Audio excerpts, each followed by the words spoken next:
प्रधानमंत्री नरेंद्र मोदी ने कहा है कि उनकी सरकार की नीतियां गरीबों और कमजोर वर्ग के लोगों के लिए है।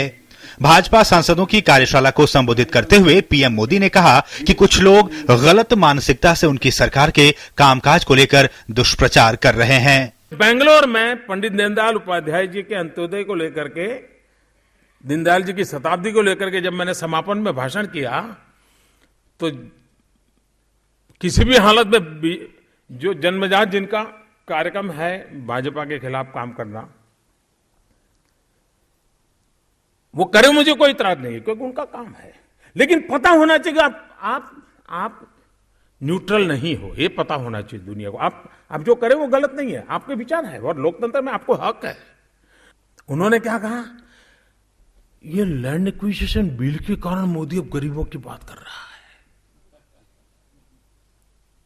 अभी तो प्रधानमंत्री पद का शपथ बाकी था, सिर्फ नेता के नाते चुना गया था और मैंने दिल से कहा है ये सरकार गरीबों को समर्पित है।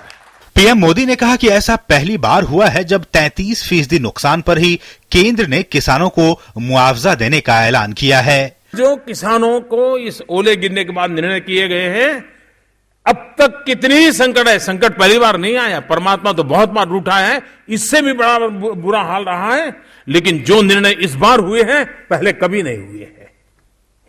पहले 50% से ऊपर नुकसान होता था तो हिसाब होता था। हमने हिम्मत के साथ कह दिया कि 33% नुकसान है तो भी उसको इस मदद के दायरे में लाया जाएगा। ये बहुत बड़ा निर्णय है दोस्तों, बहुत बड़ा निर्णय है।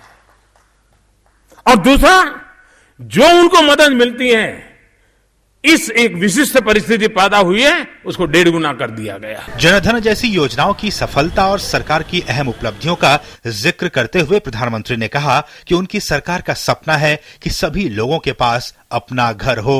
हमारा सपना है कि देश की आजादी के 75 साल हो, हर किसी का अपना रहने के लिए घर हो और परिवार बिना छत के हैं। उसके लिए अगर मैं ये कहूं कि पुरानी सरकारें जिम्मेवार है तो मैं गुनहगार हूं क्या? कहीं हकीकत नहीं है कि देश आजाद होने के बाद जितने लोगों के पास घर था, आज 60 साल के बाद बिना घर के लोगों की संख्या बढ़ गई है। प्रधानमंत्री ने कहा कि एनडीए सरकार आने के बाद महंगाई पर लगाम लगी है।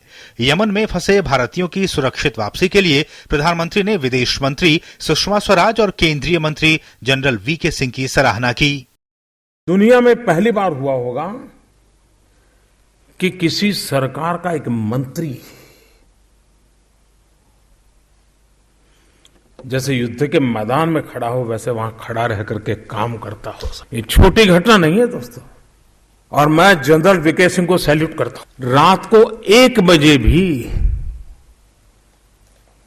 किसी ने सुषमा जी को अगर ट्वीट किया हो तो रात 1:10 में उनका जवाब जाता है। कंसर्न एम्बेसी को सूचना जाती है, विदिन एन आवर उसका संपर्क कर दिया जाता है। आप कल्पना कर सकते हो, भारत का विदेश मंत्रालय इस रूप में कभी काम किया हो, देखा है क्या किसी ने? पीएम मोदी ने कहा कि राजनीति से नहीं, राष्ट्र नीति से देश आगे बढ़ेगा। बेटी बचाओ बेटी पढ़ाओ अभियान का जिक्र करते हुए प्रधानमंत्री ने कहा कि देश में अल्पसंख्यकों, दलितों और पिछड़ों के लड़कियों के शिक्षित होने से ही देश आगे बढ़ेगा। बेटी बचाओ बेटी पढ़ाओ, ये किसकी बेटी भाई? किसी आईएएस अफसरों की बेटियों को पढ़ाने के लिए आंदोलन चल रहा है क्या? किसी एमपी की बेटी को पढ़ाने के लिए आंदोलन चल रहा है क्या? कौन अनपढ़ है? शिक्षा से वंचित कौन लोग रहे हैं? इस देश में माइनॉरिटी की बच्चियां सबसे ज्यादा अशिक्षित हैं भाइयों। दलित की बेटी अशिक्षित है, आदिवासी की बेटी अशिक्षित है, पिछड़ों की बेटियां अशिक्षित है।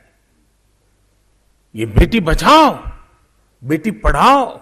जाट समाज को कहा मैंने, वादा करो बेटी बचाने का, अब भ्रूण हत्या नहीं होगी हमारे समाज में। संसद सत्र से ठीक पहले बीजेपी सांसदों की कार्यशाला में सांसदों को सीख दी गई है कि वो केंद्र सरकार की सफलताओं को जनता तक पहुंचाए। इस कार्यशाला में सांसदों को अहम मंत्रालयों के कामकाज का लेखा जोखा भी दिया गया।